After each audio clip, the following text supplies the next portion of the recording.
All right, so I'm sitting here in my room. I've got my computer on in front of me. I've got my microphone here, and there's a notepad open with notes about my podcast. It's time to rewind. It looks like they're on the 33rd scene of Memento that starts in color at 69 minutes and 52 seconds, with Leonard desperately trying to find a pen to write something important down, and ends at 72 minutes and 55 seconds with Leonard getting surprised by Teddy sitting in his car. There's also a Skype window open. Oh, wait, hang on. Who is this? Hi, Bubbawheat, it's me. It's Eric, the Color Minutes co-host. Oh, of course. I seem to have forgotten. And who are you? Well, I don't quite remember, but I've got a picture of a microphone that says, "I'm Sean German."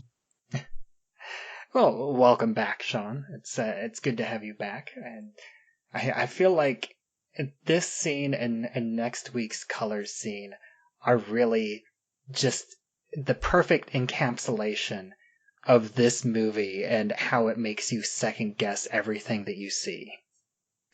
Yeah, I love the start of this scene. The first 10, 15 seconds where we're doing the conceit of this movie, where we're seeing what is the end of the next scene that we haven't seen yet, because he's harried. He's trying to write something down. We don't know what it is he wants to write down, but we as the viewer know that it means the next scene is going to be very intense and very important to the plot. And now we're all on the edge of our seats wondering, wow, what is going to happen after this scene that is causing the situation he's in right now? Yeah, and this is really like it's technically like a break in format to a certain extent, because every other color scene that we've seen to this point starts with Leonard in the physical headspace of where he's at in this scene.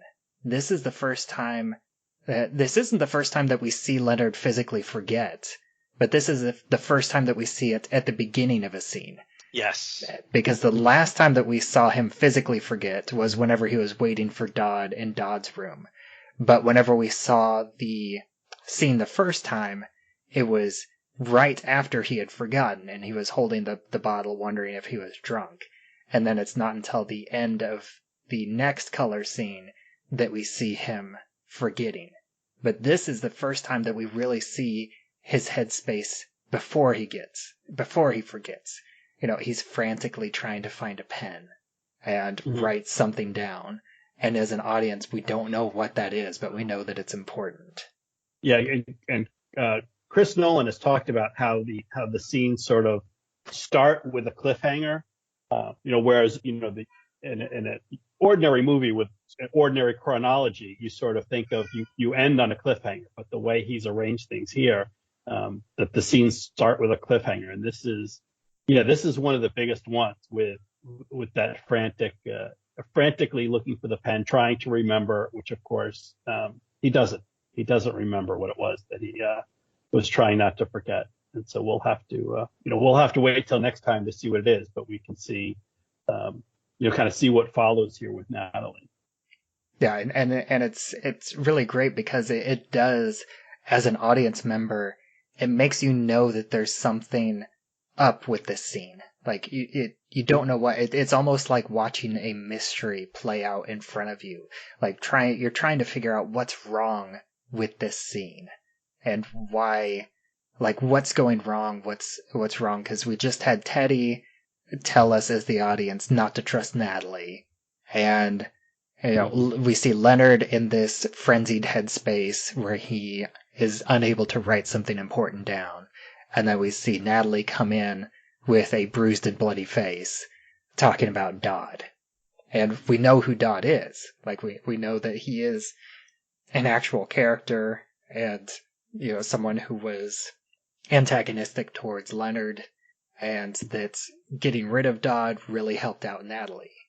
And so it does really play on your preconceived notions at this point as an audience member, and it's great just how well it's done, and how well Natalie as a character becomes this actress. Mhm. Yeah, we have no reason not to believe her about Dodd because we've seen what happened with Dodd already. We know that he's violent. We know that he's a killer. And we have no reason not to think that he beat her up. Yeah, and we see things kind of play out um, the way kind of Natalie sets up that they're able to, as far as we know, yeah, Leonard and Teddy will run off Dodd, um, so that yeah, we kind of don't know, and certainly to see, a woman comes in and she's obviously been in a fight, her face is bleeding and swollen, like it's natural to be sympathetic, and yeah, she certainly plays into that really well. Um, and it certainly, kind of Leonard goes that way. And I talked about a little bit last time, the way um, Leonard kind of, I guess, plays it cool, or, doesn't want to, he admits that he doesn't know things, but doesn't always act in a way that I think would be natural. Doesn't ask as many questions as maybe he should. And probably some of that is just knowing that it's going to be really annoying for the people around him, that normal people with normal memories don't ask the number of questions that he would need to. And, yeah, if he wants people to spend time with him, he's got to kind of have to go along and kind of accept that there's some things maybe he doesn't understand. And then certainly the way Natalie the way she enters and the way she's acting, she doesn't seem like someone that wants to, undergo a grilling and have to answer a bunch of questions. And so Leonard makes some assumptions, and she lets him assume. She kind of leads him a certain way. How much she's leading him, we'll see later. Yeah, I mean, she's only known Leonard for, a very short period of time, I believe, like only a few hours, like less than a day for sure. But she already knows how to just completely play him like a fiddle at this point. Yeah. Why, watching this the second time, you know that it was Leonard that beat her up, pretty much. Just, technically he just lays a hand on her twice, but that's enough to give her a bruised cheek and a bloody lip.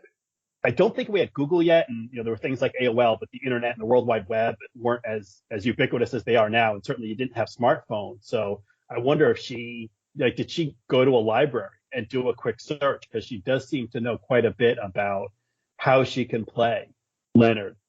Did she do a little bit of research on this kind of injury or this kind of memory loss and condition to know kind of how far she can push him? What he'll remember or what he won't. Is there an entry on this condition in the Encyclopedia Britannica? I would think that would be unlikely, because it seems like it's a rare condition, and this movie was Google. Yeah, and this movie is what really kind of brought this condition into the public eye. This and Finding Nemo. What I was going to say is the way that she's playing him also, going back to the last scene where Leonard crosses off do not trust her because he's got do not believe his lies on Teddy's photo. So she comes in and she says, Dad beat me up because of what you told me to do. You told me to reason with him. You told, to tell him about Teddy. Now, Teddy said in the last scene, Natalie doesn't know who he is. Right. Here, Natalie is talking about Teddy, so she does know who Teddy is. So what that does is it further makes Leonard think that his note on the back of Teddy's photo, do not believe his lies, is true, because, not that we see him do this because of his condition, but we, the viewer, see this and we say, oh, okay, Teddy is lying. Why is Teddy saying Natalie doesn't know who he is when she does know who he is? So Leonard was smart to cross off the thing to not trust Natalie, and it was smart to at some point written down on Teddy's photo, do not believe his lies. Yeah, honestly, I'm still not entirely sure how much Natalie knows about Teddy, because the way that it's presented in the film, the only thing that Natalie knows about Teddy is his name, and that he was the one that set up Jimmy. Like, that Jimmy was going to meet Teddy at this abandoned, at this meeting spot, and he never came back from that.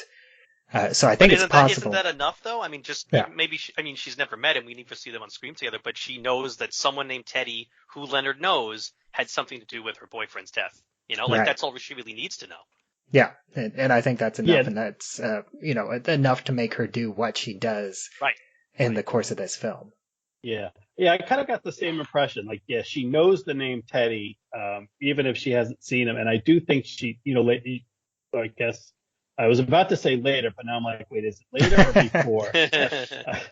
I've confused myself. Well, whenever it happens, I think she makes the connection when she looks up the license plate for Leonard and she sees the name come up, the middle name Edward. She's like, oh, that must be Teddy. I think she makes that connection where, yeah. So even if she hasn't met Teddy face to face, she doesn't necessarily know his face, but she knows the name. She knows that's who Jimmy G was going to be, and then he, not only does he not come back, but then someone comes back in his clothes and his car, which has got to be really strange. I mean, stealing a car, okay, it's just a Jaguar. I guess that's kind of par for the course, but why would you steal somebody's suit? That's a very strange sort of serial killer there, or hitman that's gonna do that. Yeah, we haven't talked about it much yet, but I'm certain that we'll have a few words whenever we actually see it take place in the movie. Yeah, I realize I'm getting a little ahead of myself. So you'll have the scene where Natalie and Leonard first meet, but that's got to be really strange from her point of view. Yeah.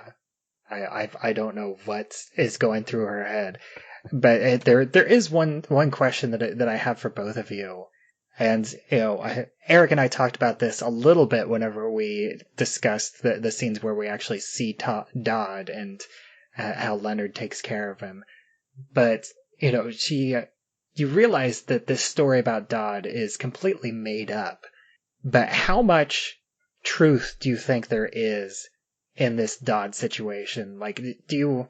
I mean, I didn't fully watch the later scenes, which technically happened before now, but the last whenever Natalie left, she told Leonard that she was going to work, and then she comes back and has this story about Dodd, and like, what's your impression? Like, how much truth is there about Dodd and who he is and what his connection and what he's looking for Natalie? Like, do you think that he really does think that Natalie is the one that set Jimmy up and is looking for the money, or do you think that there's something else going on between Natalie, Jimmy, and Dodd?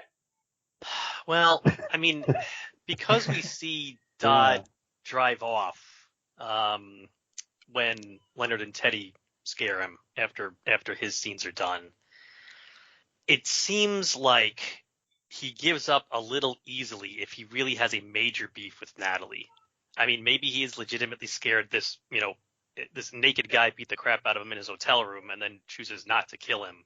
But if he had a major problem where he wanted to go after Natalie, I don't see him literally just saying, "Oh well, I'm just that's a tax write-off. I'll just move on onto something else." So she probably is overblowing it. I mean, obviously, Dodd and Jimmy are all unsavory characters, but she's possibly overblowing exactly what's going on with Dodd. Yeah, because the way that Natalie describes it is that Jimmy was partners with Dodd and then some third unnamed character, because she does say partners and not partner. So that Jimmy was working with other people, and one of them was Dodd. And Dodd is looking for either Jimmy himself or at least Jimmy's car, assuming that whoever's driving Jimmy's car is the one that set him up. Like, maybe Dodd thinks, if what Natalie is saying is true, then Dodd maybe thinks that Leonard is actually Teddy and is the one that set him up. Yeah, I was kind of thinking it was something, certainly someone she wants to get out of the way. And maybe she's thinking, no matter who wins, like she comes out on top, whether Dodd, I guess she's probably figuring someone's going to kill someone. whether Dodd kills Leonard, then she gets, she's getting the guy who presumably has killed her boyfriend and is driving around in his car. I mean, I don't know if, I guess, she doesn't know for sure, but she has to assume, she at least knows that somebody's he's working with Teddy because he has Yeah. mentioned Teddy's name.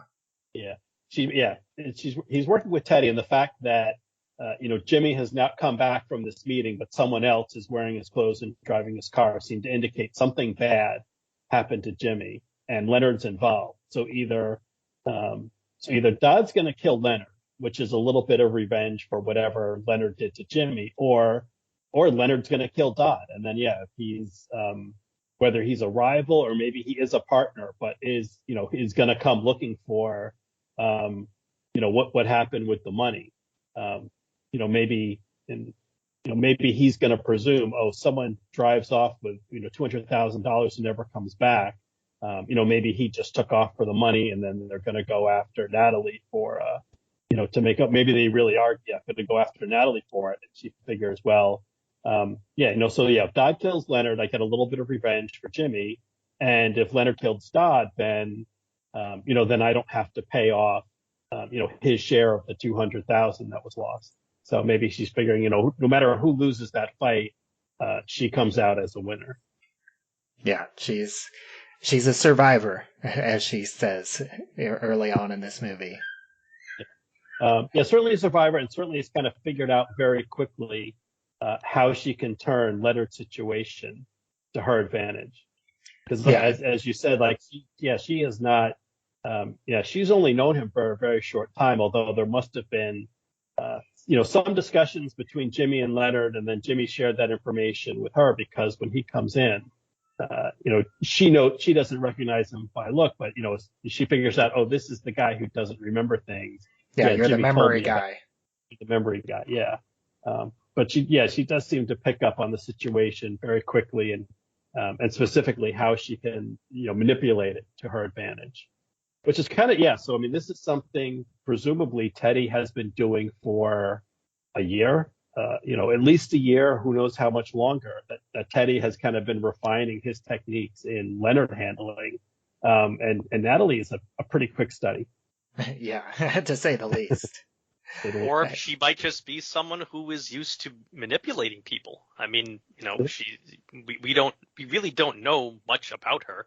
Yeah. She could be somebody who simply, she knows she's just comes natural to her. She is quick to recognize something that she can use to her advantage. Yeah, I mean, she is a waitress at a bar. She's a bartender. She works with a drug dealer, and works like as kind of like the person running the front in a way. Yep.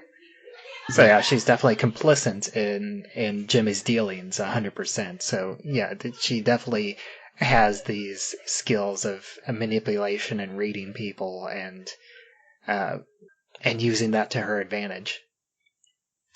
And this whole scene as a whole, I think it's interesting to see, because the first time watching it, it makes Leonard seem like such a nice guy. He's helping this like damsel in distress almost. And then the second time you watch it, he looks like a total sucker. Yes.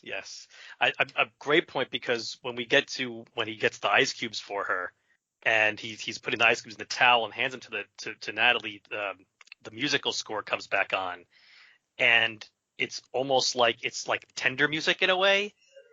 Loving, caring thing as he's giving, we know what's going to happen later on. The two of them, are going to have, even if they don't actually have sex, there's these intimate moments between them later on. And so and we still don't quite yet know the real deal behind Natalie. So it's almost like, he's, sweet and caring and tender and helping her with the ice cubes. And here comes the lovely music. And oh boy, it's cringe once you find out what happens in the next scene that he's doing this. Yeah, and I especially just love the moment. It's just like whenever Leonard asks for a pen, and Natalie is just so natural and practiced that, she just casually says that there's one in her purse, and she says it like she didn't just frantically hide all the pens into her purse 5 minutes ago. Yeah. And then there's also this very nice subtle scene, and it's something that is easy to overlook the first time you're watching it. But Leonard has a moment where he like stretches his hand, kind of like he notices that his hand hurts. Mm-hmm. And you know, knowing what happened, you realize that his hand hurts because he just punched Natalie in the face a couple minutes ago.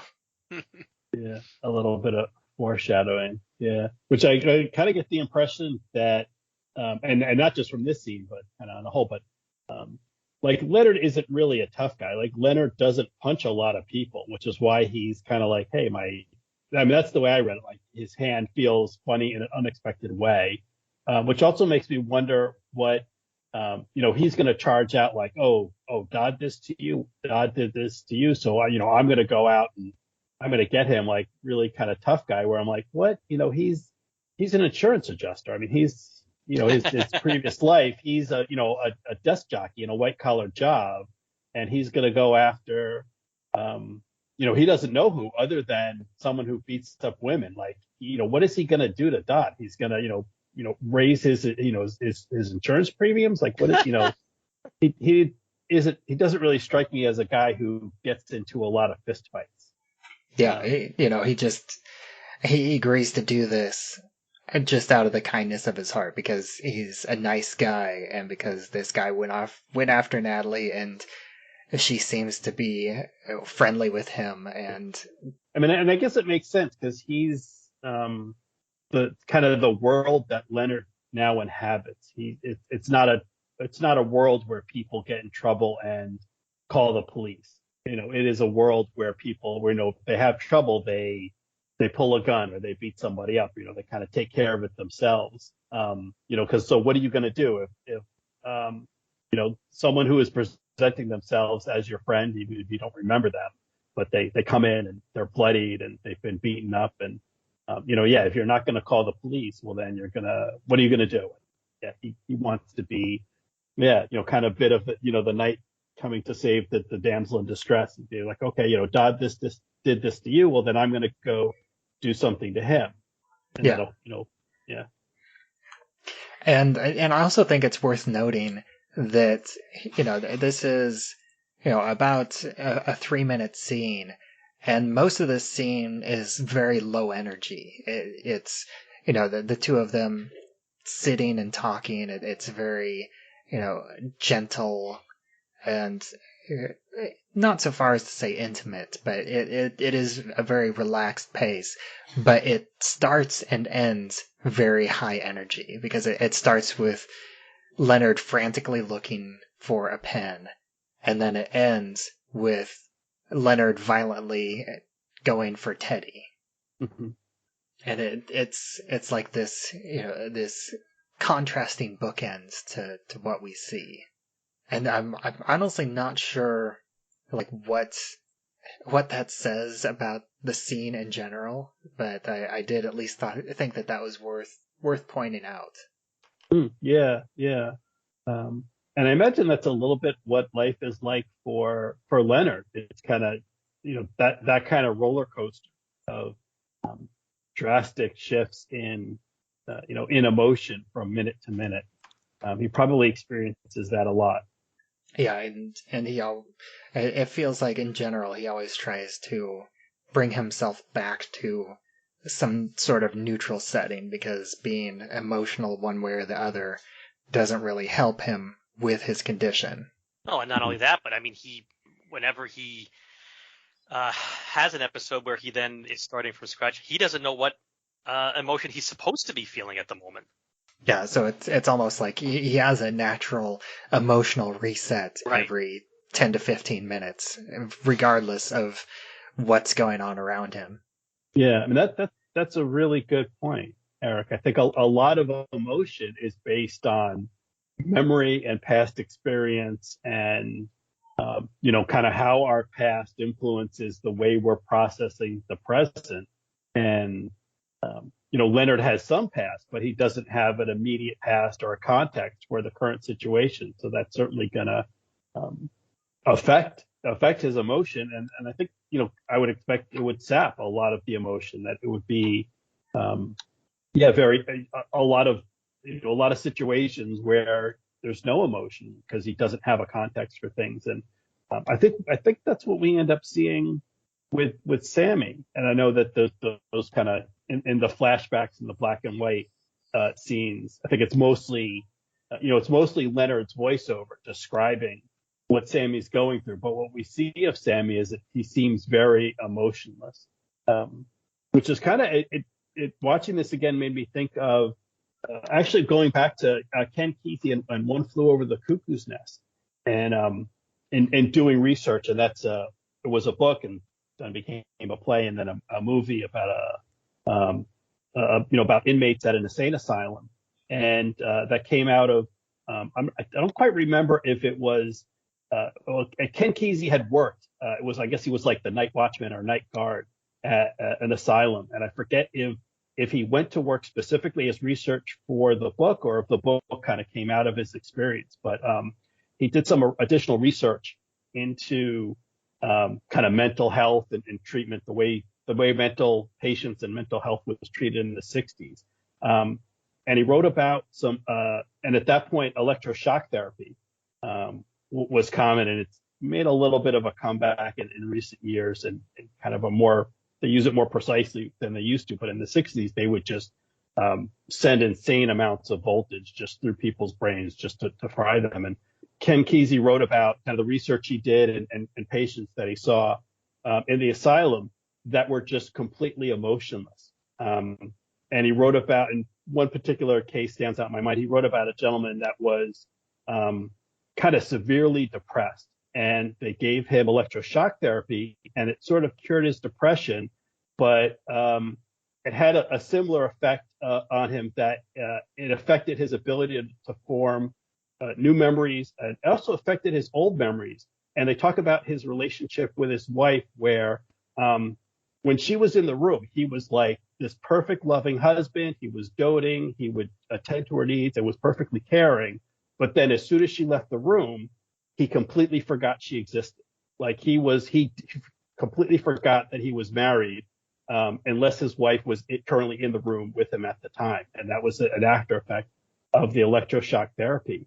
And so he just, in terms of like that emotion that you have towards a spouse, love, or anything else, like just without the memory, without that context, he just lost that emotion. And that kind of makes me think of the position of what we see of Sammy, that he's kind of becomes very emotionless without the context of what he should be feeling at any particular moment. And I think Leonard demonstrates a lot of that, and it's covered up by action. And I don't know if that's purposeful in the writing, if Chris Nolan is doing that on purpose, or if he thinks, if the writer thinks that Leonard is doing that on purpose, that to kind of cover up the void of emotion, I'm just going to act. It's like, oh, she says Dodd beat her up, I'm going to go and, I'm going to take action. I'm going to go and seek revenge against this Dodd person. Like, he just the constant action to cover up for that emotional void, because he lacks the context of, the immediate situation and short-term memory. Yeah, in general, we don't see a lot of emotion from Leonard, except the occasional anger, and even in moments where you would expect anger, like whenever he believes that Teddy is his John G, he doesn't, he dispatches Teddy fairly coldly and emotionless, and we don't get a lot of anger. We only see kind of brief flashes of anger. Like we'll see a bit of anger next week, and even that it's tempered by a lot of moments where he brings himself back to center. Mm-hmm. And these moments of emotion tend to be relatively brief and or relatively subtle. Yeah, if you don't know what emotion you should be feeling in a moment, it's a lot easier to just be not emotional at all. Yeah. And that makes sense in terms of anger. So certainly he has love for his wife, but in terms of any new relationships, he's not going to, new friendships or new romantic relationships. Those are going to be really difficult without being able to form, new memories. Yeah, and it makes him kind of like the perfect hitman. So you talked about when he kills Teddy. It's just, you take a picture of somebody and you write on the picture, kill this person. This is the one, kill him. He's going to do it. He's not going to have second thoughts. He's not going to, second guess it. So it kind of makes him, in a certain way, sort of the perfect hitman, as long as, all the targets are John or James or something with the, initial G, then he's your guy. Yeah. And that's all I have for this scene. Do either of you have anything else? I had one other thing I wanted to point out in this scene.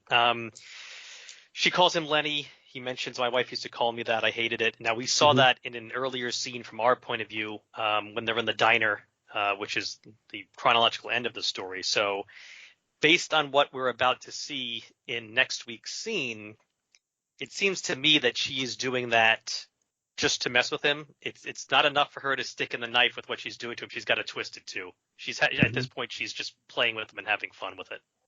Yeah, it's like, she says that in, the first scene that we see as an audience, which is the last time that, presumably the last time that Leonard sees Natalie, and she does call him Lenny, and Leonard says, my wife used to call me that. I hated it. And Natalie just says, yeah, I know. And, that's just kind of a throwaway funny line, but seeing it in this context, the context of the whole movie, that one moment of her calling him Lenny and knowing that that's something that he hated, and, she's being nice, but she just takes that moment to just give this dig at him that at that moment he won't realize that it's a conscious dig at him.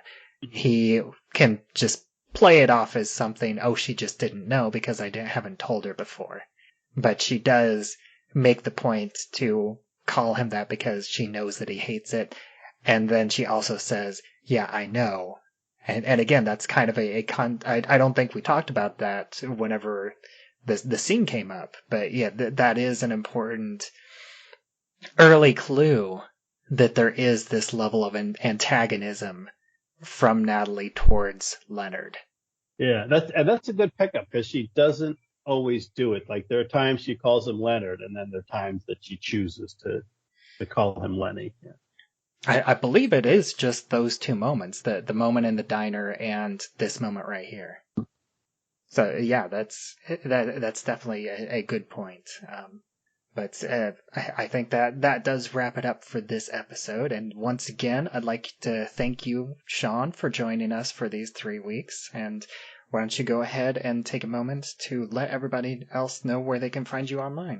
Sure. Well, thanks again for having me and enjoying talking about this great film. And if your listeners want to hear me talk about other stuff, not just film, but TV shows, music, all kinds of pop culture, my current show is Next Scene Podcast, and that's over at nextscenepod.com and Next Scene Pod on social media. And it's a show I do with my brother Brian, and we cover. Usually not doing entire movies. Usually we'll do, we'll take out one particular scene of a film or one episode of a TV show. And then when we're done with that, we're on to the next scene. That's why we call it Next Scene. Yeah. And I was on there this past holiday season talking about the Friends episode, the one with the holiday armadillo. One with the holiday fun. Yeah. And I was on talking about the Seinfeld Festivus episode. Yeah. I just want to add, one of the big things I know during the year, we're kind of irregular with our scheduling, but one thing we do at the end of every year is we'll do a holiday episode. Usually Christmas. We've done some Thanksgiving this past year. We did Hanukkah, and we were lucky enough to get both the hosts here as guests for the 8 different television episodes that we covered for the 8 nights of Hanukkah. So those are all up if folks haven't been listening and they want to check out our past holiday specials. They're all up at nextscenepod.com. And as always, thank you, Eric, for joining me as a co-host this season through all of the color scenes in Memento. Very happy to be here. And as always, I'm Bubbawheat, and you can find me on Twitter where I'm at Bubbawheat. And you can find this show, It's Time to Rewind, on Anchor.fm. Well, technically it's, I forgot they just changed their name to Spotify for Podcasters.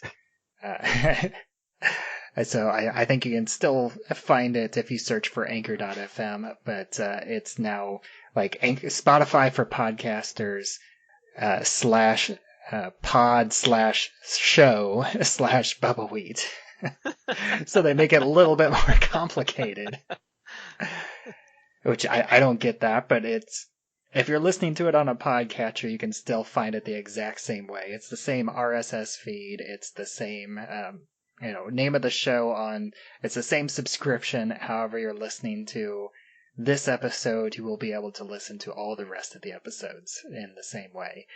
And we also have a Facebook group. It's Time to Rewind, a time loop group, and you can join that and discuss episodes as they come out, as well as have conversations about other time loops out there, real or fictional. And until next time, have I already told you about Memento? Only every time I see you. He'll kill you, Lenny. My wife used to call me Lenny. Yeah.